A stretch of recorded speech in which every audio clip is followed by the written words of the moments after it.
Welcome on into the show, everybody. It is episode 34, season 8, here on the Hoopers Log. We're here talking about all of the Western Conference semifinals as they all appear to be heading towards gridlock 2-2, best of three, game fives coming up, especially tonight, where every single series thus far that I'm seeing, I'm recording this near the end of the Memphis Golden State game, game 4, and it's looking like that series is also going to go to a gridlocked game 5 as Memphis is up 10 with 10 to go. So it's looking like it's all going to be gridlocked as of the recording of this episode. I'm going to give you some hype information regarding what to expect in these game 5s starting tonight with Philly playing against I'm blanking.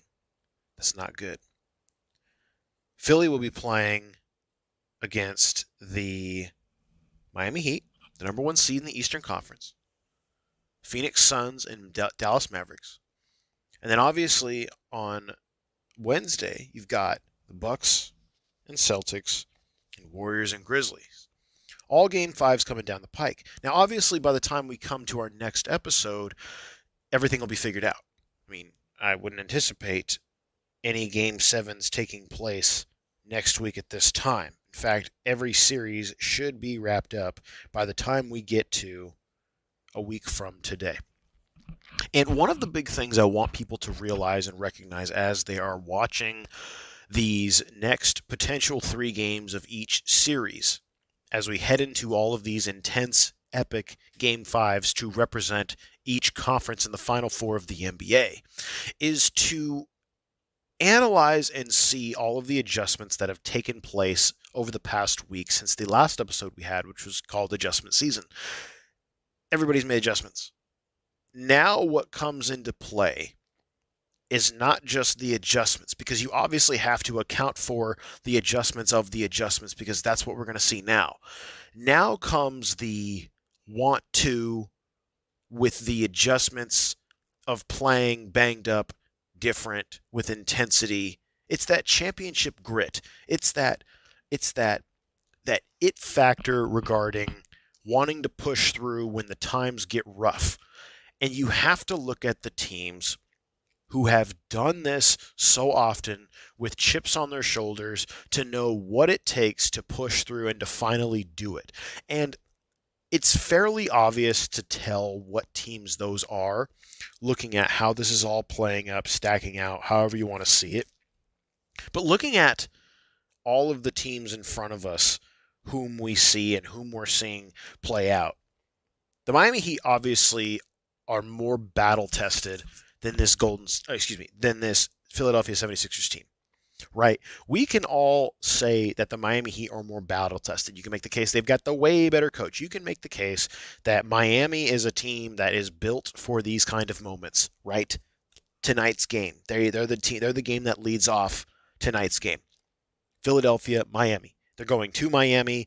It's going to be an intense, loud, ruckus atmosphere in Miami. But here's the thing I think a lot of people need to realize, because it is a big conversation piece within the series.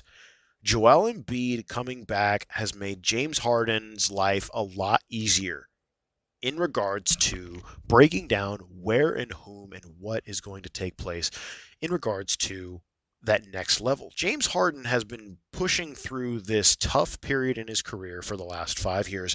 He's never, as one of the elite players in the game, been able to get past these moments in his life.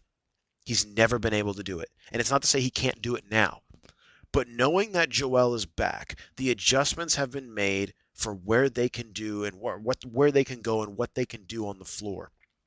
Seeing those things play out over the last couple of games, granted now they're going back to Miami, so it's obviously another adjustment and another situation. But seeing how that is now matriculating and changing for those teams and how they're changing and how they're drastically looking different. Philly is looking like a lot different of a team overall when we see them evolve in this Western Conference semifinals. That is because with Joel back, it changes the entire spacing on the floor. It changes the entire outlook on who is the team, who is the go-to guy, who is the X factor going to be. All of those things become more and more nourished when we watch them play, and it's becoming more and more evident. James Harden is looking more and more like the James Harden we saw in Houston, because he's never going to be that good again, because he's on the downslope of his career. But from the standpoint of an ability to grab those types of moments and play that type of way for a long-term, stretched-out period with a great player like Joel Embiid, who, by the way, I think got robbed of the MVP, but nobody's mad that Jokic won it. It's just weird because Jokic has never been able to do anything really successful in the playoffs. I mean, neither has Joel, but Joel's here and Jokic is not, and you're seeing in this series by itself why Joel Embiid is so valuable. Yeah, stats are stats, but, and I know we've talked about, LeBron in the playoffs and Harden and all those conversations over the years, and I get it. But what we're seeing with Joel, and tonight will be hardcore evidence of it, especially after Joel having more motivation because he didn't win MVP. Like, let's all be 100% honest. The Philadelphia 76ers are coming into this with a way different mentality. I still don't think they're a fully baked product in regards to their ability to be a championship contender. I will still contend they are a pretender, which is why I wouldn't be shocked if Miami just came out and played phenomenal basketball tonight. And it was just an absolutely gut-wrenching performance for Philly, and all the great narratives about James Harden and his ability to choke and Joel Embiid and all these things, and if they all came to fruition. But something tells me that what comes in these moments and in these games are the situations of the teams who have been here, who know what it takes to not just take the next step, but also know what it takes to play, with a bum leg, with a bum knee, with a bum arm, with a bum shoulder, being beaten so many times in the chest. How many times have they had twisted ankles and have to play, a little bit altered? That's where we're going. That's where we're at right now. There is no hiding. I mentioned that in the last episode. It's not even that there's no hiding. Everything's out on the table now. It's all about who wants it more with the you have to adjust for. That's what this all comes back to now. It all comes back to that. And I think when you look at where Philadelphia is from a chemistry perspective, from an adjustments perspective, from everything we're discussing, I still think they fall a little short. I am not saying that Philly doesn't have a chance. They're clearly fantastic. They're clearly adjusting well to what Miami is creating. But who's to say that Erik Spoelstra doesn't just come out, play well, make the right adjustments on Joel. Joel gets stifled. Harden maybe has too much pressure on him. And before you know it, Miami goes up 3-2 and potentially closes it out in 6 going back to Philly. This, in my opinion, for all of the teams who have the home game in the Game 5, is a critical game from the standpoint of the teams that aren't expected to win the series. And what do I mean by that? Look at Boston. They're a 2 seed. They're playing in Boston. The series is tied 2-2. Boston loses this game against Milwaukee on Wednesday. I am telling you right now, that series will end in 6. And that's why I think, Wednesday night, I think Boston is going to have all of the pressure. And a lot of these guys are young guys. Yes, they've seen this. They've been here. They've done this the last however many years. And quite frankly, their battle-tested mentality is going to be tested on Wednesday night. It's going to be tested. We're going to see how it all plays out, lays out, draws out on how Boston performs on Wednesday. And I think Wednesday will be a big tell about a team that is looking to be in that conversation of a championship squad, championship mentality, etc., when they're going up against the defending champs with the best player on the planet at home with really all literal puns included, home court advantage. They have the ball in their actual court to take advantage of the situation. Now it's about grabbing that and saying, this is my time, y'all ain't going to take it. That's what it's all about right now. It has nothing to do with who's better, who's not. It has everything to do with seizing the moment. Can the Boston Celtics do that against the defending champs and the best player on the planet? They clearly did it on Monday. They clearly got it done. They looked phenomenal. 2 2 players at 18 points, 2 players at 30 points. Their starting unit scored 96 points, if I'm not mistaken, more than 100 points, and they looked fabulous as a unit. They looked fabulous. But now it comes down to, can you overtake the champs at home when it's your time?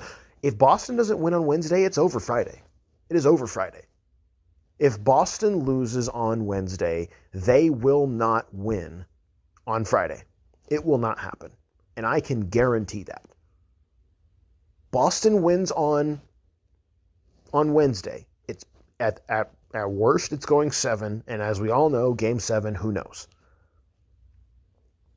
I know for sure if Milwaukee wins on Wednesday, it is over. It is over going back to Milwaukee, and Boston will have no chance.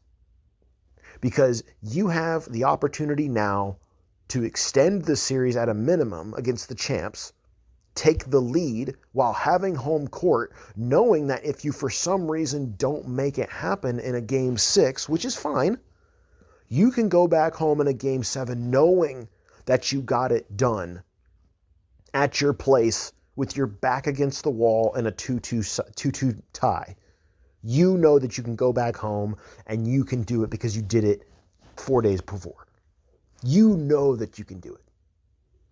You know, it's interesting. Miami and Philly. Philly's in this very weird, brand new experiment mode.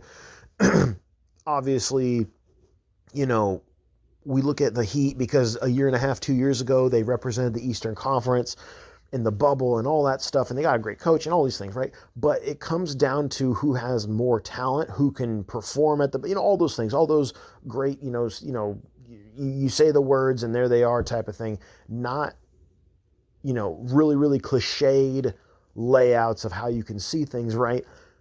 It's interesting though. I think the Philadelphia Miami circumstance is going to be interesting, but I think it kind of goes the same way. If Philly doesn't win in game 5, it's different though, because if Philly doesn't win in game 5 and they go back to Philly, I think Philly can extend the series and go 7. But I also think if Philly loses game 5 with the way they've been able to adjust with Embiid back, because they've looked like the better team in my opinion, then something tells me that Miami has it figured out. Granted, they're at home. Granted, it's a little bit different. But if they can figure out Joel Embiid after 2 games with their full squad really ready to go, well, then something tells me that they can figure it out and do it again in game 6 in Philly or not. So it's different because Philly's never been here, right? It's kind of like Boston. Boston's never been here. So even if the home or the road, or it doesn't matter, Boston's in a very kind of casual, understandery, observatory perspective. We all can see why if Boston doesn't win game 5, that them not winning in game 6 is highly likely. But Philly, if they lose, I feel like they can still win and push it to a game 7. The difference, though, is that if Miami figures out Joel, well, then, at least from the standpoint of slowing him down, something tells me they can use the same kind of, baked up recipe to do that. And they're more, well tied regarding their coaching staff and everything that they put together in regards to that, so that you can see them moving forward as being a team where you say, oh my God, they might do it again and go to the NBA championship. I don't think Miami or Philly are good enough to either beat Boston or Milwaukee. This is very reminiscent of Brooklyn and Milwaukee from a year ago. It's very, very reminiscent. Very reminiscent.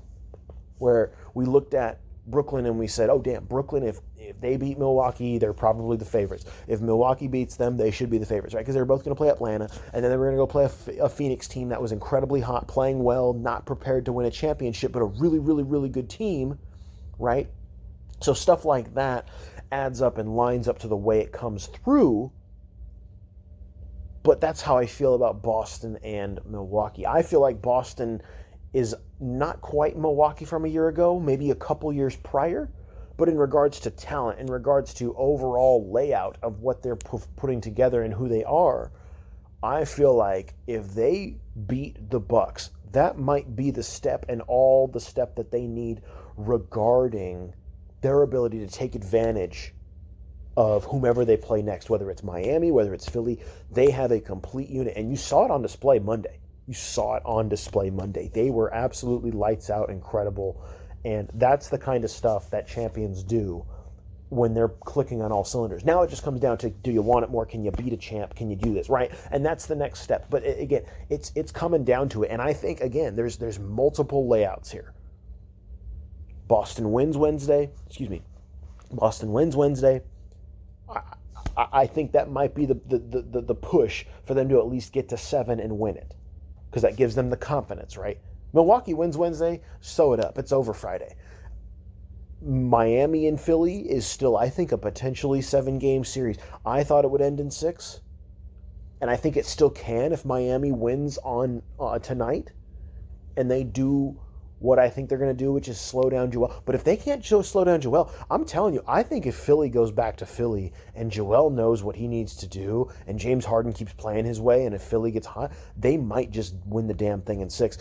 I don't think Philly's still good enough to beat Milwaukee and Boston, but that's the kind of dark horse thing, though. If Philly does get past Milwaukee or if they get to play Milwaukee or Boston and they figured it out with Joel, that's the kind of thing where a lot of people from a national perspective won't think that Philly is good enough to do that stuff.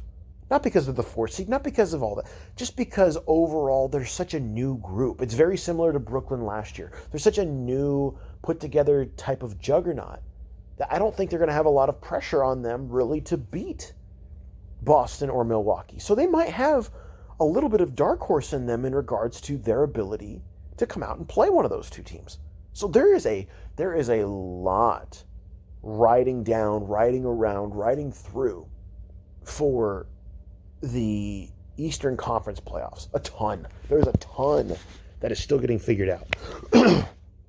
The West itself is also fascinating. Obviously, Memphis and Golden State. I mean, if you're watching this game Monday, I'm watching it right now as I'm recording. Not going to lie to you. Been an unbelievable fourth quarter. Passion, intensity. You can see the detail on the court. High-flying acts. Guys breaking each other down one-on-one.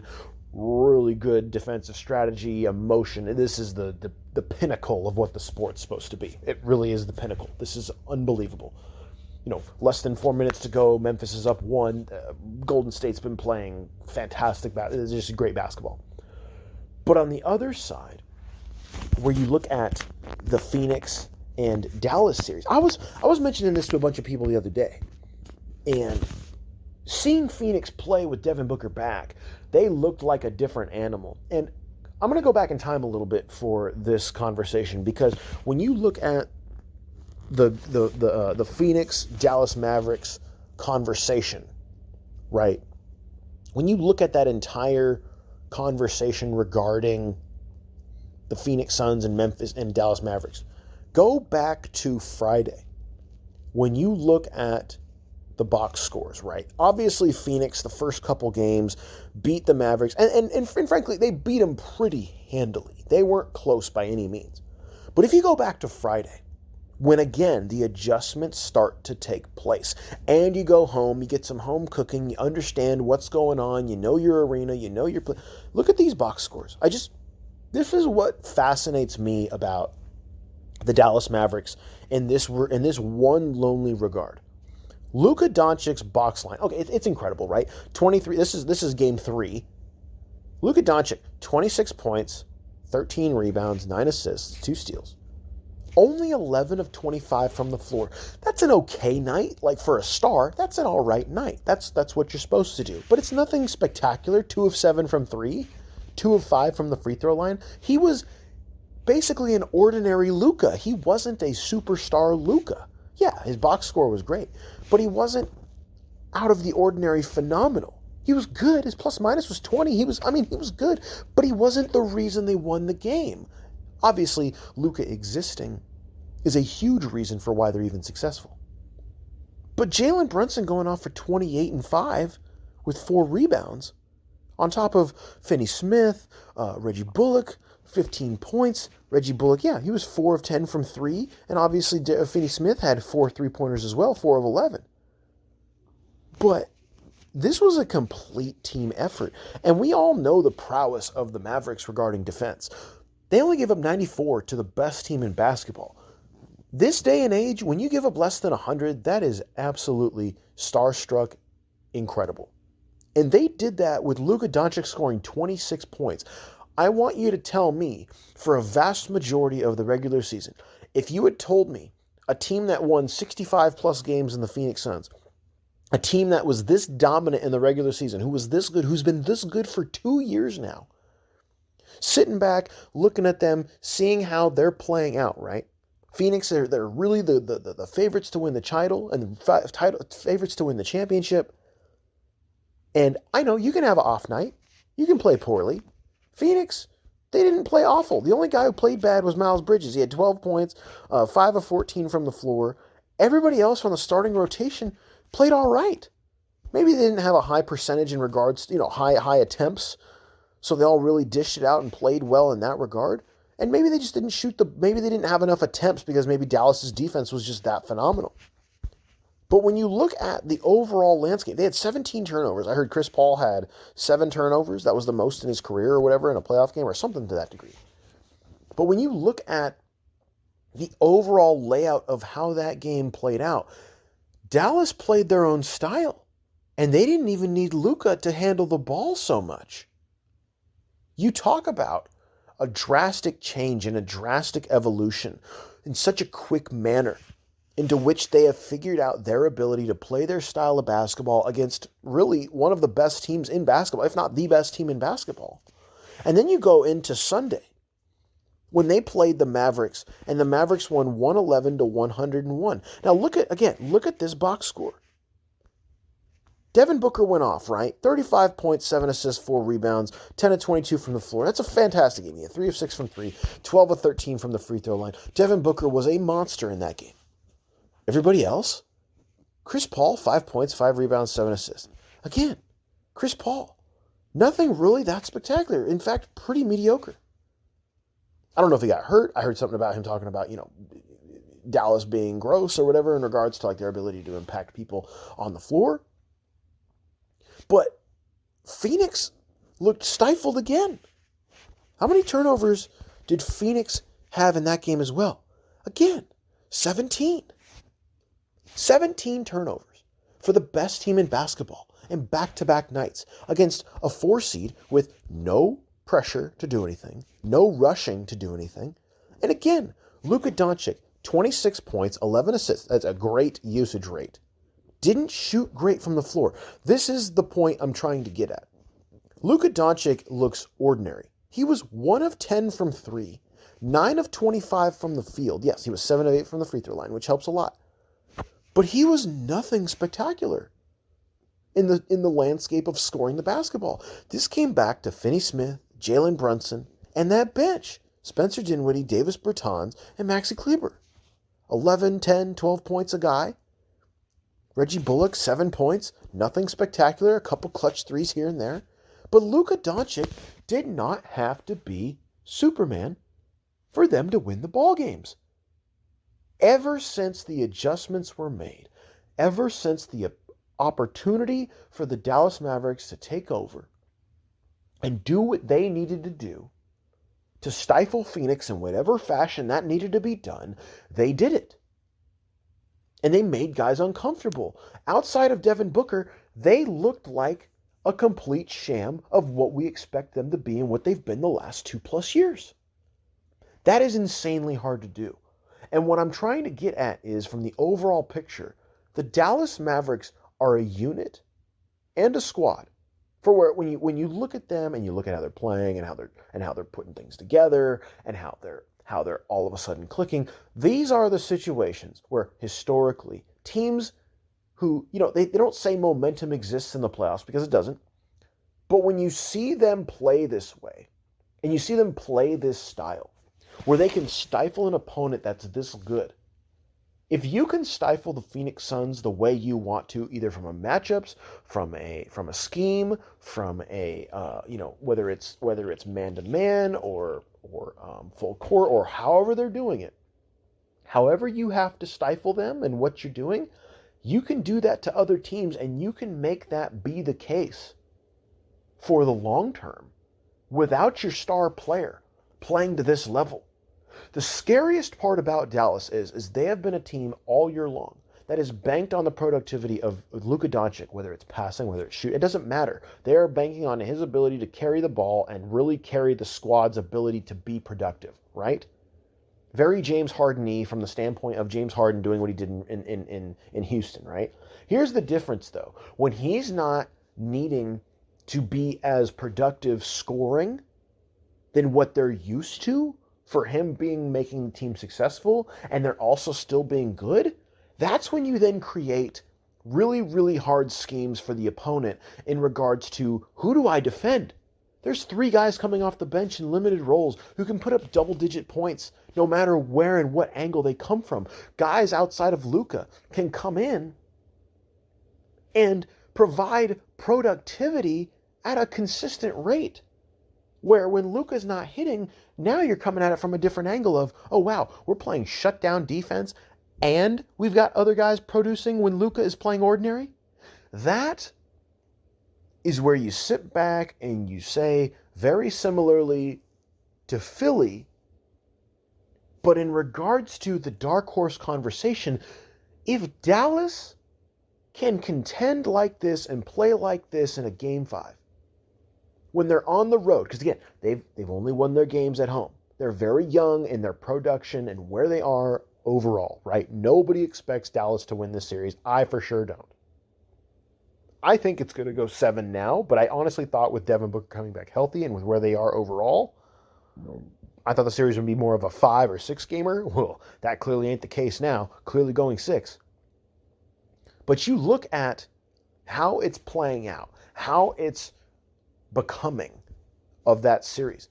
If Dallas finds a way to go to Phoenix and bring this level of defense, bring this level of intensity, detail, guys coming off the bench and playing this well, and not just guys coming off the bench, but guys, Jalen Brunson and Finney Smith, and guys like that impacting and helping out Luka when Luka is just being an ordinary, he's still an unbelievable player. He's still putting up good numbers, but he's not putting up the superstar, megalodon, dominate, carry your squad numbers. He's not bringing those to the table. If they can bring that type of atmosphere to Phoenix, that's when you step back and you start to say, oh my God, they might just play a Memphis or a Golden State. And they might bring that same level of ability and stifle them and make them uncomfortable. When they're the teams that have all the pressure, Dallas has no pressure. Nobody expects Dallas to do anything. But if they can pull it off in Game 5, I still think Phoenix can figure something out and get back to it because Phoenix has been an unbelievable team the last 2 years. And Monty Williams winning Coach of the Year, most definitely deserved. But y'all got to watch out for Dallas and what they're doing and what they're producing. As I'm recording, Golden State just took the lead in the fourth quarter. 94-93. We're going to do a little bit of play-by-play here. We're going to do some old school stuff here. Memphis bringing the ball down. 37 seconds to go. 94-93. Golden State is up 94-93. We'll do a little bit of a post-game here as well. You got number 13, I don't know his name, taking it down the court. Really, really bad shot, but the rebound was picked up by Bane. Offensive foul by Bane, pushing Steph Curry out of the way. Sorry for the pause. Oh, yeah, big time push. Now, did he... Let's see, here's a better replay. Yeah, you can't do that. Yeah, you can't do that. It doesn't matter. It doesn't even matter if it was very little. If a guy is in a quote-unquote box-out position, you can't push him from the back. That's just a flat-out foul. You can't do that. So Golden State is up 94-93 with 25.9 seconds to go. Golden State's ability to shoot free throws. Steph got fouled on that play, so he's going to the free throw line. But Dallas is a really scary team. And Steph made his free throws. 95-93, 25.9 to go. Dallas is a really scary team. And I think with what Memphis and Golden State are doing to one another, mentally, physically, everything, they're beating each other up on so many different angles. I mean, this is a very low-scoring game for the modern-day NBA to be below 100 points. Very, very low-scoring, very old school of the way this game is played out. Dallas can come in and play and bring that brand anywhere if they can beat Phoenix. So with no pressure, with playing great, phenomenal, put-together basketball and playing this way, Neither of these teams, Memphis or Golden State, if for some reason Dallas goes past Phoenix, because again, you got to watch it to just experience it or anything, but they can beat both of these teams. They can play in a finals. Steph Curry just made a second free throw, 96-93. They're going to a timeout. Obviously, Memphis is probably going to have one shot, and then they got to figure it out. But Golden State played absolutely brilliant in the fourth quarter. That's championship DNA. That's what you get. And if Golden State wins, they go up 3-1, I will assume they will finish out the series. I don't think Memphis has the understanding of what it takes to beat a team to the ilk of Golden State regarding championship demeanor and all that, to come back down 3-1. And I will put money on that Golden State will win the series if they go up and win this game. But it goes back to Dallas, right? I just brought up Dallas a bunch of times. And I went through the whole scenario and shebang and everything of all that. Golden State wins this game here as I'm recording, basically. Then I think they will win, and I think they will move on. And obviously the gridlock of a Game 5 do-or-die situation disappears. But we might have an instant classic on our hands here regarding Golden State and Memphis. Sorry for the podcasting play-by-play, but that's what's going on. It is fascinating, though. So if Golden State wins this game, don't worry about this. If they somehow lose this game, I think Memphis doing this in Golden State can still warrant a 7-game series. Now, if Golden State wins this game, clearly they go up 3-1. I don't think there's a chance. But if Memphis wins this game and it becomes a gridlock, Golden State might have something to worry about. I still think Golden State wins this series in 7 if Memphis wins this game. We got some play-by-play here. Okay, so here we go. 96-93. Memphis is about to lead the ball. Memphis has got 1 timeout. Golden State's got 2. 25.9 seconds to go. Memphis is going to have a full 24 on the clock, taking it out of bounds. As you can tell right now, Golden State's getting into their setup. Memphis has got 1 timeout, so they got 1 timeout to spare in case they don't get the look that they want. Okay, they got the ball in. They got the ball into number 24, Brooks. Okay, so they got the easy shot.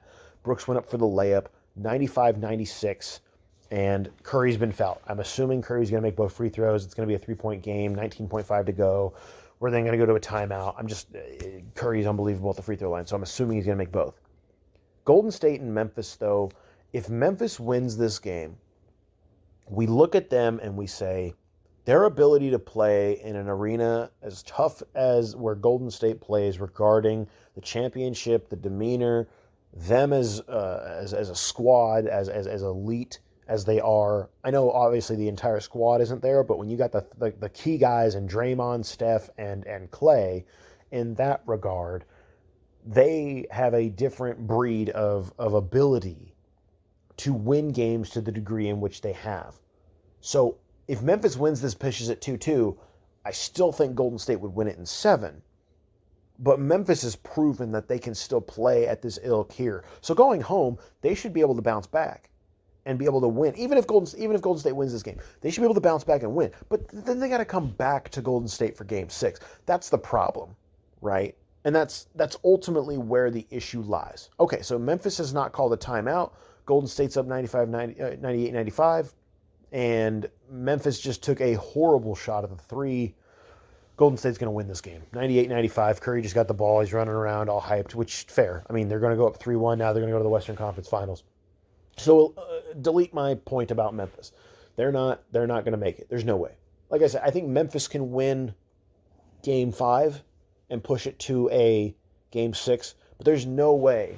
There is no, and if they do prove me wrong, boy, I tell you what, that Game 7 is going to be crazy, because this series has been unbelievable. This game, even though Golden State won this game and came back, this was an outstanding ball game. I mean, you cannot sit here and tell me from an entertainment perspective that you didn't like that. That is just fantastic basketball. They're going to go back to Memphis, up 3-1. It's not over, obviously, but from the standpoint and the long-term logistical analysis perspective, Memphis going back to Golden State in Game 6, even if they win Game 5, they have to play exactly the way they played tonight, but they have to finish. And I don't know if that's the case. I mean, it's 3-1 for a reason. Golden State's up 195. It looks like it's probably over. And yeah, it's gonna be Golden State in the Western Conference Finals. So the Dallas Phoenix series now becomes very interesting because Golden State's now going to be at 3-1. They're going to be what they're doing, right? They're going to be doing where, they're going to be hanging out, watching that series finishing out if they finish it out in Memphis, which, that could be the case. Who knows? You never know. But going into the Phoenix Dallas series, seeing how much Phoenix is getting beat up, it is not a guarantee now that Phoenix can move themselves forward in this playoffs if they were to somehow if they do get past Dallas, right? If they don't get past, and if they don't get past Dallas, Dallas has no pressure. They've played a really good team. They have figured something out. Where now if they play Golden State, I tell you what, a Dallas Golden State Western Conference Finals, boy howdy. You talk about some incredible basketball minds. Steve Kerr, Jason Kidd. You're talking about an opportunity for two teams with elite level players. Luka, Steph, all of them, Clay and Draymond. You're talking about elite level teams. I honestly think Dallas with nothing to lose, bringing this style of basketball, if they beat Phoenix, they're a team to really, really look out for in regards to the outside looking in perspective. Now, when you look at the overall arching ideology of everything, if Phoenix makes it out and beats Dallas, I think this kick in the teeth from Dallas reminds them just how hard it is to get back to where they got to a year ago. And I think Phoenix playing a Golden State is going to be, obviously, Memphis Golden State has been a phenomenal series. Even though it's a 3-1 right now, it has been a phenomenal competitive series both ways. And that's kind of what we expect from a 3-2 matchup. But when we see Golden State play Phoenix, that I think, because of how good the Eastern Conference has been, that might be, to me, what plays out to be the actual championship. I think with the way both teams have been tested, if Golden State and Phoenix go to the Western Conference, we've been saying this since November. We've been saying this since December. We've been saying this since January. When both of these teams meet, if they meet, Golden State and Phoenix, if they both meet, that's where you sit there and you start to say, my God, who is actually going to beat them? Who is going to take out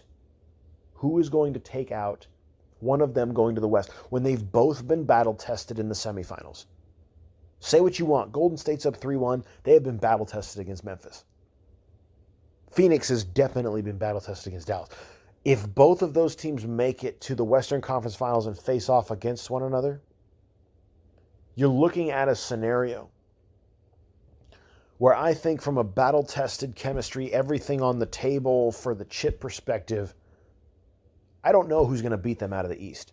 I know Milwaukee's got the defending chip. Someone's still got to beat them. I know Boston is young and very good, but they cannot beat Phoenix or Golden State in a 7-game series. They cannot. They cannot. I don't care how good they've been playing. I don't care what Jason Tatum looks like. They cannot beat them. They are that good, those two teams. Miami, coaching perspective, scheme perspective, they can contend. They ain't beating those two teams. And obviously Philly is not ready for that. Philly ain't ready for either of that smoke. I think the only team out of all four of those Eastern Conference remainders is Milwaukee. It's going to come down to Milwaukee's ability, if they can overcome Boston, to do so. That's what it's going to come down to. Because to me, that's the chip. That's the chip. I don't think if Dallas were to come and play Golden State, and if they were to beat Golden State, that it's a shoo-in that Dallas is an automatic championship. You know what I'm saying? I don't think it's a shoo-in type of conversation. But from the standpoint of what Dallas has done in the playoffs, there's no way from a historical perspective you can sit there and say Dallas can beat any of the other teams in the East, because we don't know. But we know what Golden State's done. We know what Phoenix has done the last however many years. We know that. Memphis is also new. There's a reason why I don't think Memphis is going to do anything regarding a championship. But they have played their ass off, and these experiences right here by losing to a team like Golden State, they are on the rise, and they are a team where over the next year or so are going to look like a team like this, where they've got chances and opportunities to be a championship contender. No debate. They looked phenomenal tonight against Golden State in Golden State. Yeah, Golden State won, but let's be honest. Let's marinate it. Let's be factual. They are walking into a team's arena who has played in 5 straight NBA championships. I know it's been 3 years, but they played in 5 straight championships for a reason. I know they had KD. I know they had help. I understand. But these guys know what it takes to win championships. And if you can do that as a Memphis Grizzlies team, the way they're constructed right now, that's very, very, very good and very exciting. Now, that's the West. The East, we've talked about it. We've broken it down. We've seen it. What this is all going to come down to in these Game 5s, outside of the Golden State now, all these other Game 5s are going to come down to the intensity, who's ready, who shoots the best, all the common standard things. But the main thing to look out for is the experience. Game 5 experience has to be relied upon. It's not Game 7. Game 7 is all the Game 5 things, but on the very brink of elimination, March Madness type stuff. But Game 5s are almost just as big. And there is a lot of narratives, and I have broken it down for you on the Hoopers log here. And I really hope you enjoyed my play-by-play, because that's the first time I've done that. And God, I want to say 7 years, 8 years, 9 years. It's been a long time since I've done play-by-play, and I've helped with that. So, anyway, the point being is 5s, Game 5s, best of 3s. We're here. We're in mid-May. We're about to be in mid-May. This is the best time of the year. If you don't like this, I really can't help you at this point. I can't help you. I can't do it. So, tune in, watch the hoop, enjoy it, and we will break down for you what has happened in these conference semifinals, and then we'll come to you next week to break down and preview the Western Conference Finals and the Eastern Conference Finals as they come up front. I anticipate a whole lot of narrative changing over the next week. Do not fall for the hot takes. Do not fall for the crazy opinions. Do not fall for if Boston beats Milwaukee. Do not fall for if Philly beats Miami. Do not fall for if Memphis comes back and makes Golden State look interesting. Do not fall for Dallas. A lot of things could get crazy. A lot of things could get nuts. Stick to your principles regarding what you're watching, and know that there is a system in place and that the right team is going to come out on top based on the right path that they have taken. And I, here at the Hoopers Log, can help you with that guide. I have seen it as a fan of the San Antonio Spurs, which, by the way, if you didn't know, I have taken over Spurs lead on the lead TLSM. I have taken it over. The lead SM, I should say. Sorry, we've gone through a lot of changes. The lead SM, I have taken over Spurs lead. I have taken over that. So I have seen that from a Spurs fan, God, for 20 plus years. I am father time regarding NBA playoff basketball. I've seen it all. Know that the right path will be taken. Just because you win a Game 5 doesn't mean you're winning the chip tomorrow or Thursday. Tuesday, Wednesday. And then on Thursday, if your team wins and goes to the conference semifinals, you're not the Minnesota Timberwolves where you've won the chip. Don't cry. Don't get excited. Don't freak out. It's just a part of the process. Now, if your team gets to the finals and you're about to go there for the first time, and God knows forever, which a lot of these teams are going to be doing, unless you're the Warriors or unless you're the Milwaukee Bucks, obviously get excited. But from the standpoint, in the Heat too, but the Heat, I don't really count the bubble. I mean, obviously the Lakers won a championship, but I don't really count the bubble. The point is, if you're going to the title and it's the first time in a long time, obviously be excited. But going to the Western Conference semifinals, going to the Western Conference, Eastern Conference Finals, going to any of those is every team is good. Nobody is trash at this point. Everybody is good. And everybody's playing top tier basketball. And anybody who says anybody is trash is trash, frankly, if they say that. So from an overall perspective, enjoy what you're watching. Let it all just marinate for you. Enjoy it. Get your popcorn. savor it, because this is the hoop we all wish to watch every single time this time of year, and we are watching it in full front right in front of our very eyes. So again, thank you again for listening. I'll see you next week, and we will talk about all of the above of what I just discussed. On top of, we will preview the Western Conference and Eastern Conference Finals. Thanks again for listening, everybody. Have a good one.